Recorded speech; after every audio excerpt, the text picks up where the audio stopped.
Muy bien, Apocalipsis capítulo 12, versículo 17. Apocalipsis 12, 17. Dice de la siguiente manera: entonces el dragón se llenó de ira contra la mujer y se fue a hacer guerra contra el resto de la descendencia de ella, los que guardan los mandamientos de Dios y tienen el testimonio de Jesucristo. Ustedes saben que el libro de Apocalipsis tiene varios símbolos, y el capítulo 12, donde fue la lectura bíblica que acabamos de leer, no es la excepción. En Apocalipsis capítulo 12, versículo 17, aparecen varios símbolos de los cuales yo quisiera hablar. El primer símbolo es la mujer. ¿Qué simboliza la mujer? Amén. En el libro de Apocalipsis aparecen dos mujeres, y las dos mujeres simbolizan iglesias. La primera mujer aparece en Apocalipsis 12 y es una mujer que está vestida del sol. Esta mujer simboliza a la iglesia verdadera, y según lo que leímos, esta iglesia se caracteriza por dos cosas: guardan los mandamientos de Dios y tienen la fe y el testimonio de Jesús. Pero en Apocalipsis 17 aparece otra mujer, y esta es una mujer ramera y fornicaria. Esta mujer simboliza a una iglesia apóstata, o sea que se ha apartado de la verdad de la Biblia. Esta iglesia no guarda los mandamientos de Dios, ni tiene la fe ni el testimonio de Jesús. Esta iglesia es llamada fornicaria porque la Biblia dice en Efesios 5:25 que la iglesia debe estar casada con Cristo. Pero esta iglesia se ha apartado de su esposo y se ha mezclado con el poder político y secular de este mundo. Y no sé si ustedes recuerdan una vez que Jesús dijo: dar al César lo que es del César y a Dios lo que es de Dios. ¿Qué es lo del César? El poder político, el poder del Estado, y lo de Dios es la iglesia. Entonces Dios claramente dice en su palabra que está en contra de que el poder del César, el poder del Estado y lo de Dios, que es la iglesia, se mezclen, porque cuando se mezclan, Dios llama a eso fornicación. Ahora, esta iglesia también es llamada Babilonia, la madre de todas las rameras. Esto quiere decir que esta iglesia apóstata tiene hijas que también son apóstatas, pues salieron de ella. Y no solamente eso, sino que tienen muchas doctrinas en común con su madre, pues le heredaron de ella. Y una de esas doctrinas, de las que más resaltan, que son dos, es la inmortalidad del alma, que es la enseñanza de que los muertos no están muertos, pues el alma humana es inmortal y no puede morir. Y como resultado, los que se pierdan sufrirán eternamente, quemándose en un infierno por los siglos de los siglos. Claramente nosotros sabemos dónde se originó esta doctrina. Pues en el jardín del Edén, Dios le dijo a Adán y Eva: el día que coman del árbol, morirán. Pero ¿qué dijo la serpiente? No moriréis. Entonces aquí claramente nosotros estamos viendo que hay uno que dice una cosa y otro que dice otra. Dios dice que van a morir. Él no dijo se van a quemar en un infierno, sino que van a morir. Y la serpiente dijo no morirán. Y yo realmente creo que lo que dice Dios, que la paga del pecado es la muerte. Ahora, la otra doctrina que comparten estas iglesias es la observancia del domingo como día de reposo, en oposición por el día establecido de Dios, que es el sábado. La Biblia dice en Éxodo 28: acuérdate del día sábado para santificarlo. 6 días trabajarás y harás toda tu obra, pero el día séptimo es de reposo a Jehová tu Dios. Porque en 6 días creó Jehová tu Dios los cielos y la tierra, el mar y todo lo que en ellos hay.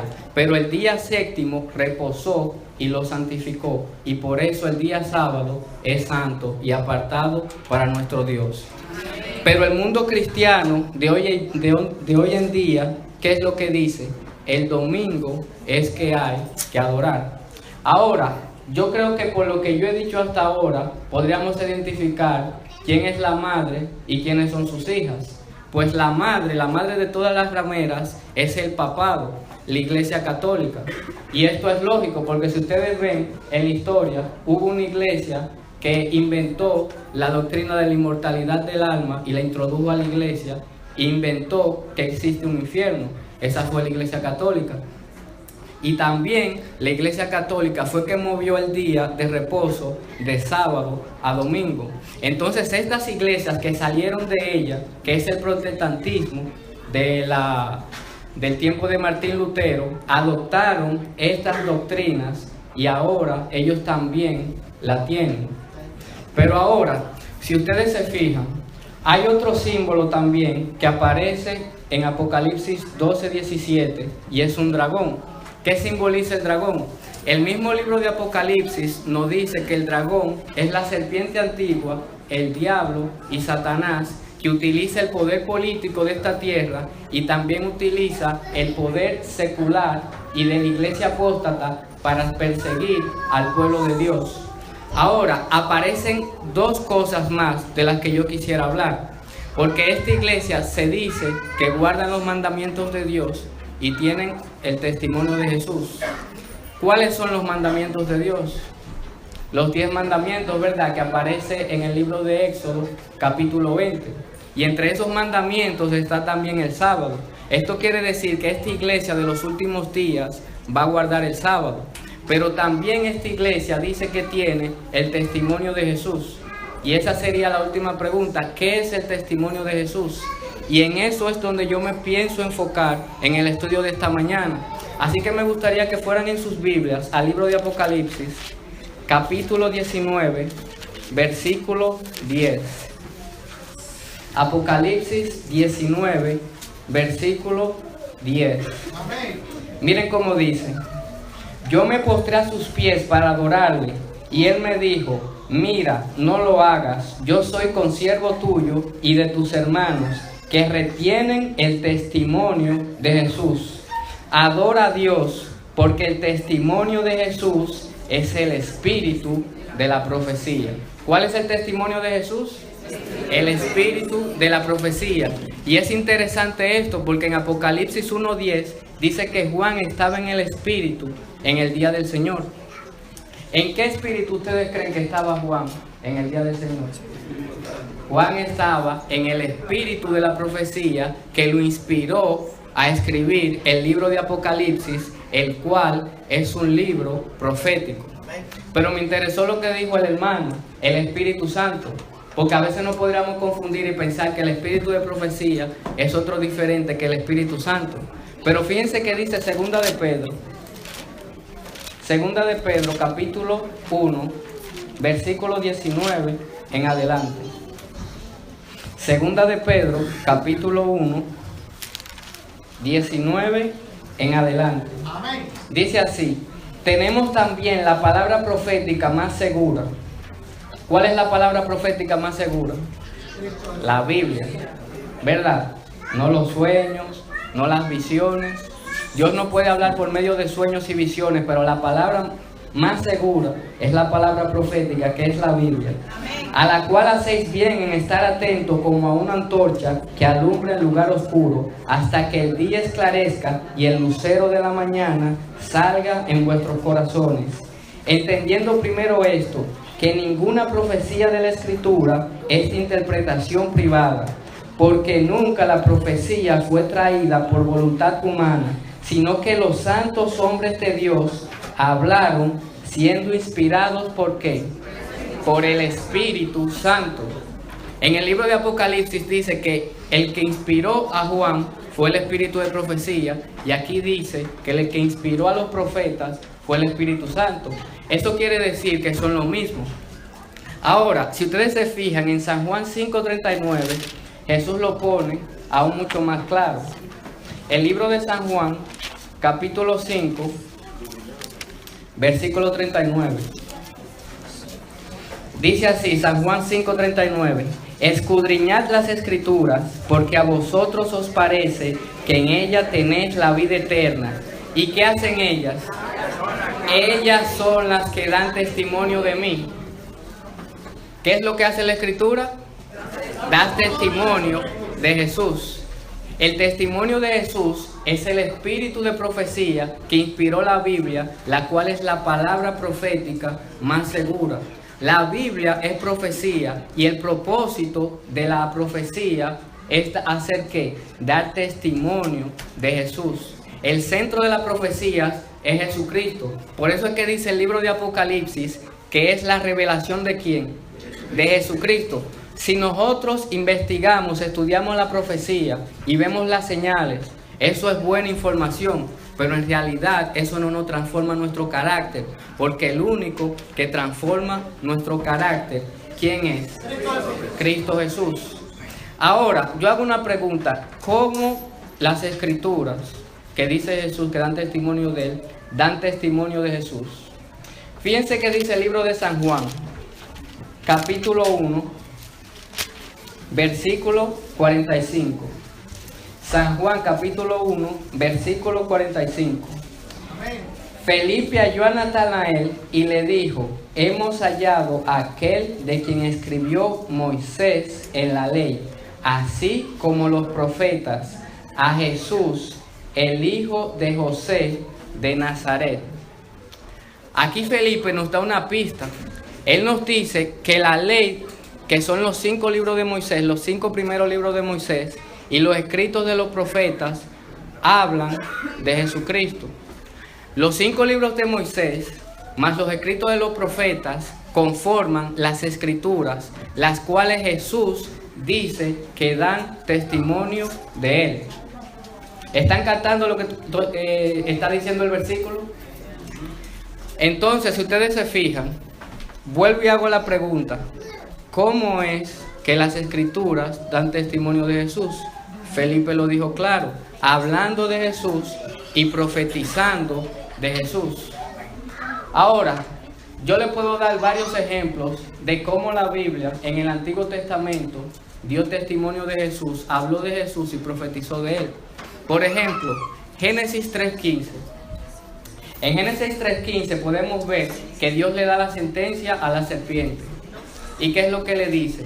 Pondré enemistad entre ti y entre la mujer, y entre su simiente y la simiente de ella. Esta te herirá en la cabeza y tú le herirás en el calcañar.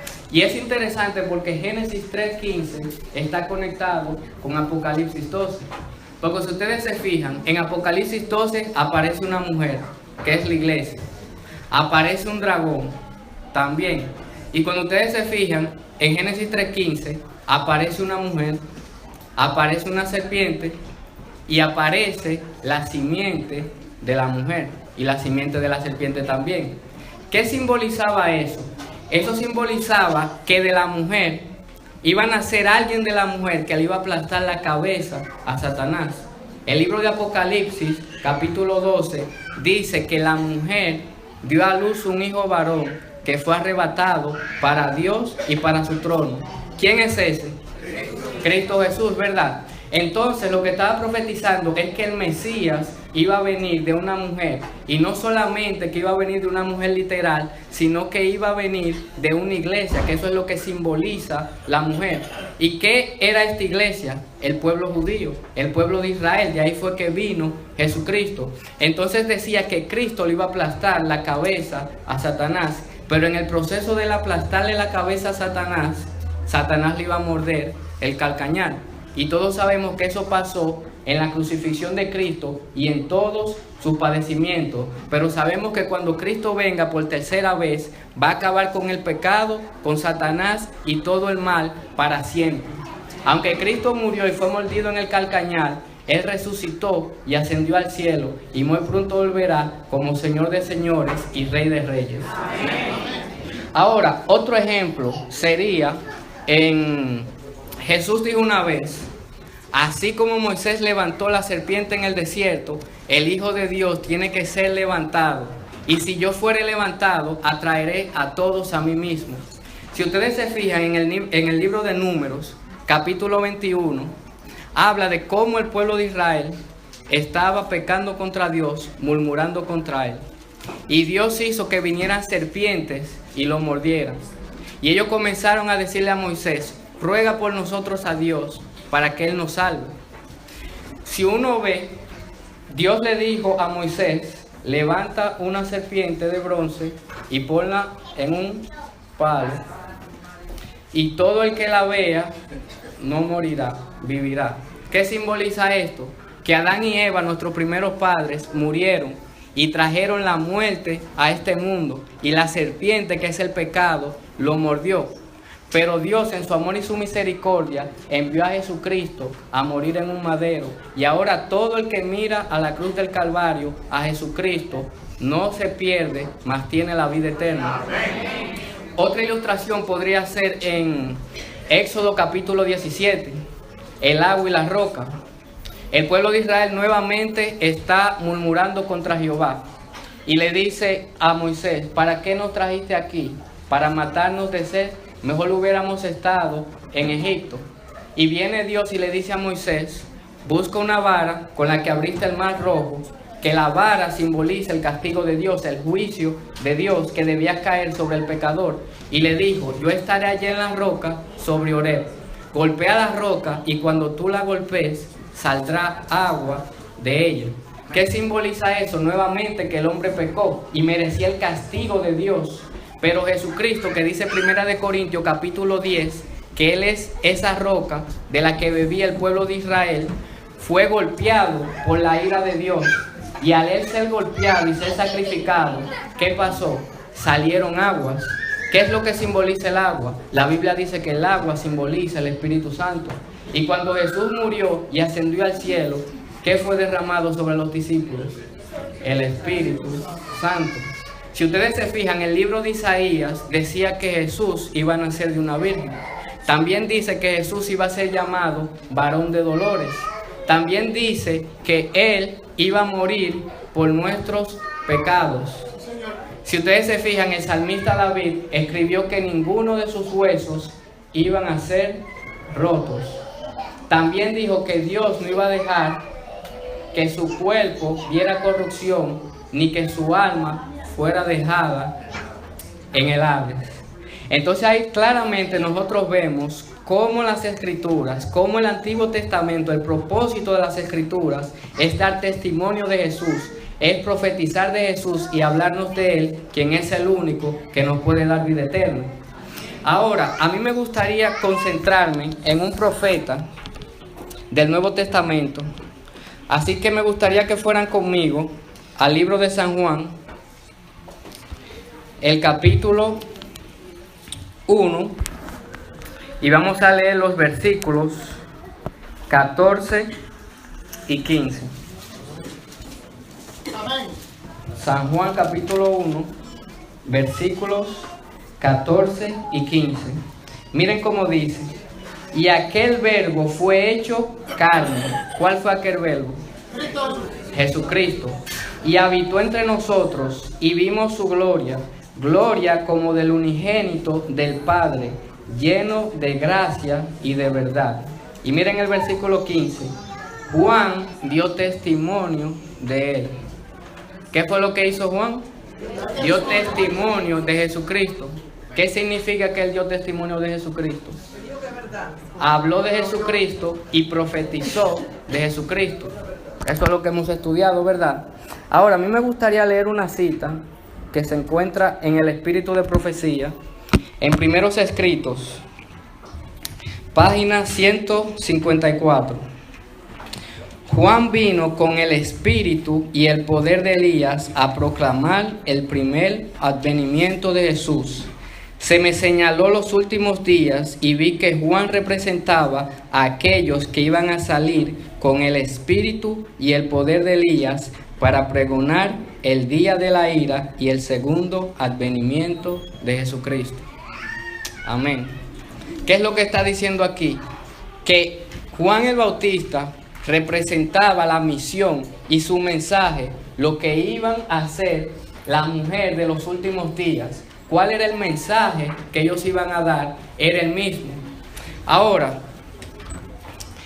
cuando hablamos de verdad presente, yo me di cuenta que en el mensaje de Juan el Bautista, cuando nosotros lo estudiamos, podemos encontrar qué es verdad presente para estos últimos días. Me gustaría que me acompañaran en el libro de San Mateo.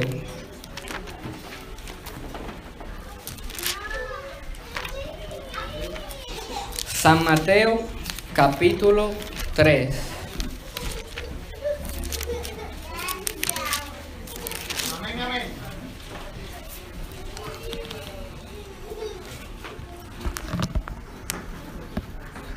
San Mateo capítulo 3 y vamos a leer el mensaje, el versículo 1 y 2.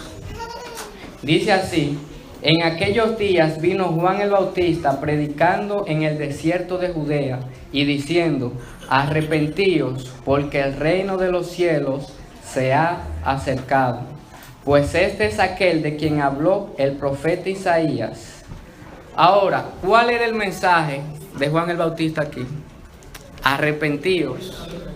¿Será que una verdad presente para este mundo es el mensaje de arrepentimiento? Amén. Ustedes saben que en la Biblia habla de dos mensajes de arrepentimiento. El primero aparece en el libro de Apocalipsis, capítulo 14. Este es el mensaje de los tres ángeles, que son los últimos mensajes de amonestación para este mundo. Este es un mensaje que es para el mundo secular, para prepararse para el juicio, pero también es para el mundo religioso que forma parte de Babilonia y que le dice Dios: salid de él, pueblo mío, para que las plagas que muy pronto Dios va a mandar a este mundo no caigan sobre ellos. Pero el otro mensaje aparece en el libro de Apocalipsis, capítulo 3, versículo 18. Y este es el mensaje a la iglesia de la Odisea, que es un mensaje que Dios le da a su propia iglesia para que se arrepienta de su tibieza, porque si no se arrepiente de su tibieza, dice la Biblia, Dios la vomitará de su boca. Ahora, si ustedes se fijan en el versículo 4 de Mateo 3, dice así: y Juan estaba vestido de pelo de camello y tenía un cinto de cuero alrededor de sus lomos, y su comida era langostas y miel silvestre. ¿Cuál era su comida? Una dieta vegetariana. Este es el mensaje pro salud. El mensaje pro salud también es verdad presente para estos días y hay que predicarlo. Versículo 10. Y ya también el hacha está puesta a la raíz de los árboles. Por tanto, todo árbol que no da buen fruto es cortado y echado en el fuego. Yo le hago una pregunta: ¿cómo uno sabe si un árbol es bueno o es malo? Si da buenos frutos o da malos frutos. Por el fruto, ¿verdad? Hay que examinar el fruto. Nosotros somos los árboles y nuestras obras son el fruto. ¿Dónde nuestro Señor Jesucristo va a examinar nuestras obras? En el juicio investigador. Esto quiere decir que el juicio investigador es también verdad presente. Y este es el primer mensaje del libro de Apocalipsis, capítulo 14, de los tres ángeles, que dice: temed a Dios y dadle gloria, porque la hora de su juicio ha llegado. Ese es un mensaje que llama al mundo para arrepentirse para el juicio de Dios. Así que el mensaje del juicio investigador es también verdad presente. Ahora fíjense que dice el versículo 11: yo a la verdad os bautizo en agua para arrepentimiento, pero el que viene tras mí, cuyo calzado yo no soy digno de llevar, es más poderoso que yo. Él os bautizará en Espíritu Santo y en fuego. ¿En qué lo va a bautizar? En Espíritu Santo y en fuego. Juan el Bautista está diciendo aquí: yo voy a bautizar con agua, pero el que viene tras de mí lo va a bautizar con Espíritu Santo y fuego. Ustedes saben que esto es una profecía al derramamiento del Espíritu Santo en el aposento alto. El libro de Hechos nos habla que cuando los discípulos estaban ahí, lenguas como de fuego cayeron sobre ellos y el Espíritu Santo fue derramado. Ahora, si Juan el Bautista profetizó la lluvia temprana, quiere decir que nosotros tenemos que profetizar y predicar la lluvia tardía. Eso también es verdad presente para nuestros días. Ahora, tengo algunas citas del Espíritu de Profecía que se encuentra en Eventos de los Últimos Días, página 166. Se me mostró que si el pueblo de Dios no hace esfuerzo de su parte, sino que espera la lluvia tardía, descienda sobre ellos y elimine sus faltas y corrija sus errores, y si depende de eso para limpiar de la inmundicia de la carne y del espíritu, y alistarse para participar en el fuerte clamor del tercer ángel, será hallado falto. Esperamos que se reavive toda la iglesia. Ese tiempo nunca llegará. Hay personas en la iglesia que no están convertidas y que no se unirán a la oración ferviente y eficaz. Debemos hacer la obra individualmente. Debemos orar más y hablar menos. Cuando los obreros tengan un Cristo que more permanentemente en sus almas, cuando todo egoísmo esté muerto, cuando no haya rivalidad ni lucha por la supremacía, cuando exista unidad, cuando se santifiquen a sí mismos, de modo que se vean y sientan amor mutuo, entonces la lluvia de gracia del Espíritu Santo vendrá sobre ellos, tan ciertamente como la promesa de Dios nunca faltará en una jota o una tilde. Vi que nadie podrá participar de la lluvia tardía a menos que haya vencido todas las tentaciones y triunfado del orgullo, el egoísmo, el amor al mundo y toda palabra y obras malas. Por lo tanto, debemos acercarnos más y más al Señor y buscar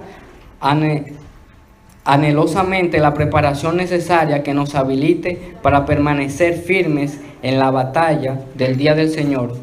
Nos toca a nosotros remediar los defectos de nuestro carácter, limpiar el templo del alma de toda contaminación. Entonces la lluvia tardía caerá sobre nosotros como cayó la lluvia temprana sobre los discípulos en el día del Pentecostés.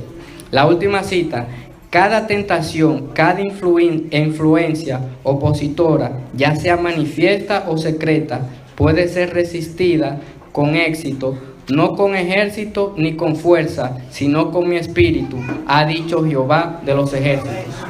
Amén. Ustedes saben que hay mucha confusión acerca de la lluvia tardía, y la cita no explicó. Cuando venga la lluvia tardía no será para nosotros tener victoria sobre el pecado, sino que será para dar un mensaje al mundo que se encuentra en Apocalipsis 18. Salid de él, pueblo mío. Ahora, vamos a ver la ilustración de los discípulos. Los discípulos, antes de que Jesús se fuera y que entraran en el aposento alto, Él les sopló y le dijo: tengan el Espíritu. Dios le había dado el Espíritu antes, pero ¿para qué era esa porción del Espíritu? Era para vaciarlos del yo.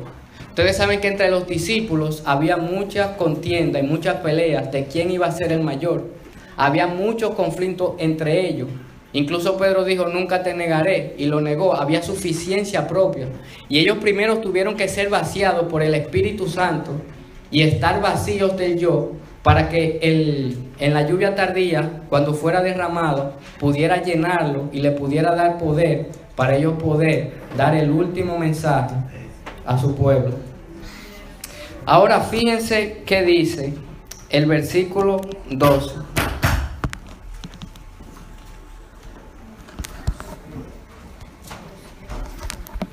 El versículo 12 de Mateo 3.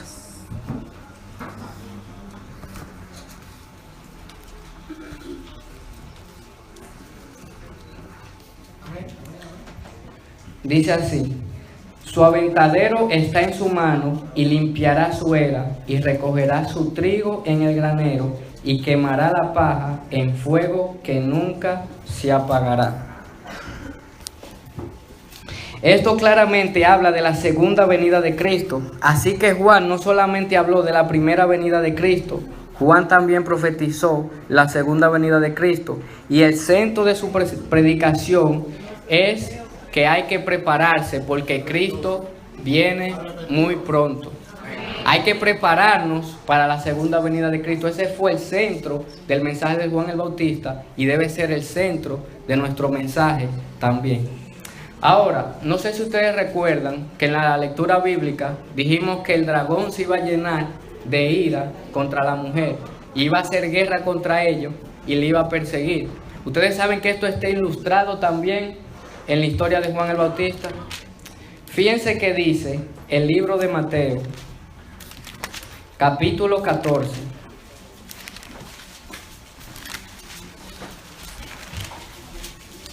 Mateo capítulo 14. Miren qué dice el versículo 3. Porque Herodes había prendido a Juan ¿Quién era Herodes? Exactamente, el gobernante. Porque Juan le había encarnecido y metido en la cárcel por causa de Herodías, mujer de Felipe, su hermano. Así que Juan el Bautista estaba haciendo ¿qué con esta mujer? Acusando a Herodes. Estaba fornicando. ¿Aparece una mujer fornicaria aquí? Sí, aparece una mujer fornicaria. Recuerda que en el libro de Apocalipsis 17 también aparece una mujer fornicaria. Y Juan el Bautista fue perseguido. ¿Por qué? Porque él estaba diciendo que esa mezcla que había entre ellos era fornicación y lo estaba condenando. ¿Será que el pueblo de los últimos días será perseguido porque va a estar diciendo los pecados de Babilonia? Que Dios está en contra de que el Estado y la iglesia se mezclen y por eso será perseguida. Seguimos leyendo. Porque Juan le decía, no te es lícito tenerla. Y Herodes quería matarle, pero temía al pueblo, porque temía a Juan por profeta. Tenía a Juan por profeta. Pero cuando se celebraba el cumpleaños de Herodes, la hija de Herodías danzó en medio y agradó a Herodes. Así que esta mujer fornicaria tiene una hija. Interesante. ¿Recuerdan lo que hemos estudiado, verdad? ¿Está conectado esto con lo que hemos estudiado? Claro que sí. Versículo 7. Por lo cual este le prometió Juan juramento darle todo lo que pidiese. Ella instruida primero por su madre, o sea que su madre influyó en ella. Fíjense lo que sigue diciendo. Dijo, dame aquí en un plato la cabeza de Juan el Bautista. Entonces el rey se entristeció, pero a causa del juramento y de los que estaban con él a la mesa, mandó que se le diese y ordenó decapitar a Juan en la cárcel. Y fue traída su cabeza en un plato y dada a la muchacha, y ella la presentó ¿a quién? A su madre. Entonces, si nosotros vemos aquí los símbolos, primero hablamos que está la iglesia verdadera, que guarda los mandamientos de Dios y tiene el testimonio de Jesús. Esto está representado por Juan el Bautista. Tenemos una mujer fornicaria que simboliza la iglesia apóstata, el papado. Tenemos el poder político, que podría ser el dragón. Y también tenemos hijas que son las iglesias apóstatas de este país que salieron de la ramera. Esto está hablando claramente una profecía de lo que va a pasar en los últimos días. Y ustedes saben que esa profecía ya se está cumpliendo. No sé si ustedes saben que el presidente de esta nación, cuando él estaba en campaña, él dijo que una de sus metas era devolverle el poder a la iglesia que había perdido del Estado. Y el pasado 4 de mayo, ustedes saben qué pasó. Él hizo una orden ejecutiva donde abolió una ley que existía. Esa ley decía que desde el púlpito no se podía hablar de religión, ni se podía influenciar sobre candidatos en política. Pero ahora él quitó esa ley y ahora desde el púlpito se puede hablar de política. Ustedes saben que esta nación fue fundada en un principio de libertad religiosa, porque los peregrinos que vinieron aquí, que fueron perseguidos por el papado, por la Iglesia Católica, por 1260 años, ellos comprendían que cuando la iglesia está mezclada con el Estado, siempre hay persecución. Ellos vinieron a este país buscando libertad, porque la Iglesia Católica estaba unida con el Estado y perseguía a los santos del Señor. Eso es lo que dice el libro de Daniel.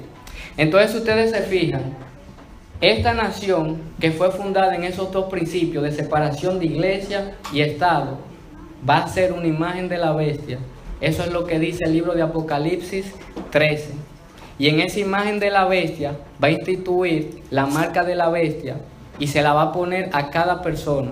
¿Ustedes saben cuál es la marca de la bestia? El domingo como día de reposo. Cuando se hagan leyes que todos tenemos que guardar el domingo como día de reposo, y se harán leyes en contra del sábado, que no podremos adorar en sábado, entonces esa será la marca de la bestia. Y ustedes saben que desde hace mucho tiempo se está hablando, el mundo protestante, que quiere la institución del domingo como día de reposo.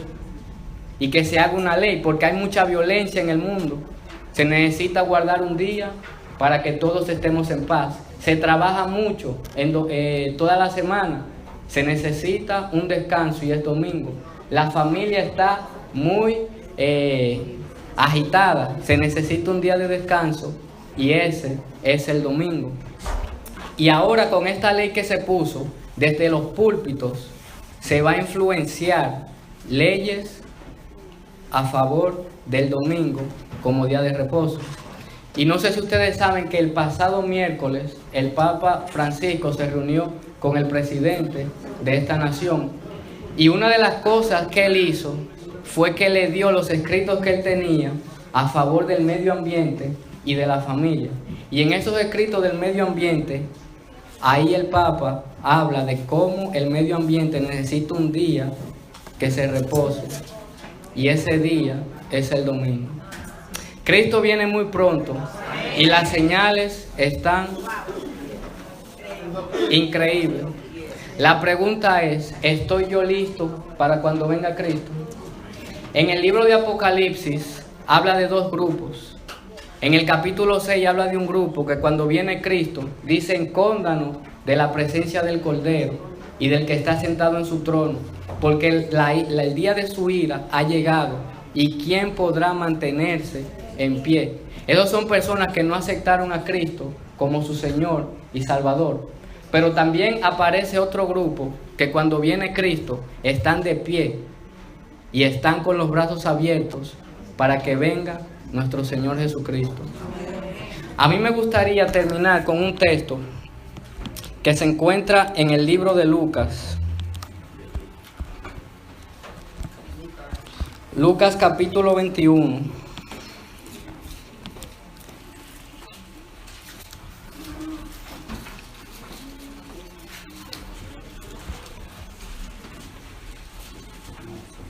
Versículo 27.